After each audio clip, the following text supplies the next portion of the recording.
Well, Europe is really at a crossroads. The EU, the UK, all of America's Western so-called allies. They need to make an urgent reassessment of their relationship with the United States. Of course, this also means that the people of those countries in the EU and so on, they need to make a serious reevaluation of their own leaders, all of whom are just going along with America's plans, and who seem to be the only leaders left in the world who still think it's a good idea to follow Washington's orders. 60% of Europeans no longer feel that America is a reliable ally or partner. That puts EU leadership at odds with the population in this regard. Even the European Council on Foreign Relations said that America's interests and Europe's interests no longer align, particularly on trade and security issues. And of course, they're right. America has been pursuing a systematic campaign of destabilization across Europe for years, and particularly since the Ukraine war and the Russian sanctions. I've been talking about that since the beginning. Thanks to these policies, Europe is in a death spiral.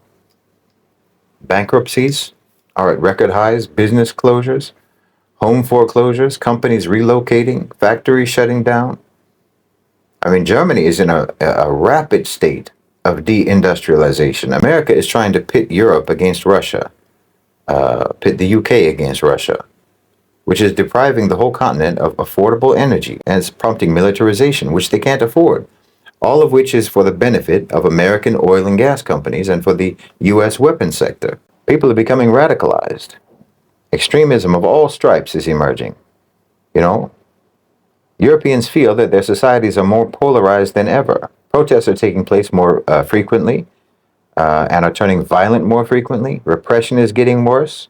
It's getting more severe. Terrorist attacks are increasing, particularly from far-right groups. The International Center for Counterterrorism attributes this, at least in part, to the war in Ukraine and the influx of neo-Nazis and other extremists and the flood of small arms that were supposedly being sent to Ukraine. The whole continent is sliding into a irreversible strife, and that's blatantly by American design. The U.S. is also trying to drive a wedge between Europe and China, even though Europe desperately needs Chinese investment, Chinese capital, Chinese technology, and the Chinese market for their own exports. And again, European leaders are just going along with this in defiance of their own populations and obviously against the interests of their own people because EU leaders are subservient to Washington neocons. America always intended for the war in Ukraine to spread. They never intended for Ukraine to win. The whole point was always to accelerate Europe's destabilization, their isolation, and their deterioration. And so far, no one is doing anything whatsoever to pump the brakes. So yes, America and its so-called Western allies, the UK, the EU, are really at a make or break point.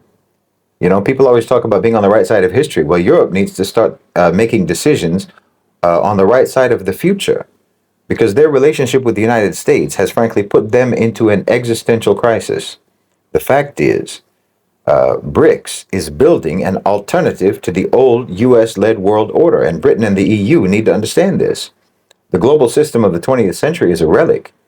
The balance of power no longer favors the G7, and the Global South is the only vehicle left with wheels still on it and with a working engine. And Europe needs to hitch a ride with them if they don't want Uncle Sam to drive them off a cliff, because that's where they're going now. I mean, I know it's going to be a traumatic adjustment for these Westerners, for these Europeans, accepting the fact that your so-called Western civilization and your societies are actually unsustainable, and your great American protector and benefactor is actually cannibalizing you. But on the other hand, turning to the Global South for your survival isn't really anything new. I mean, you never would have actually even been anything of significance without your imperialism and colonization of Africa and Asia.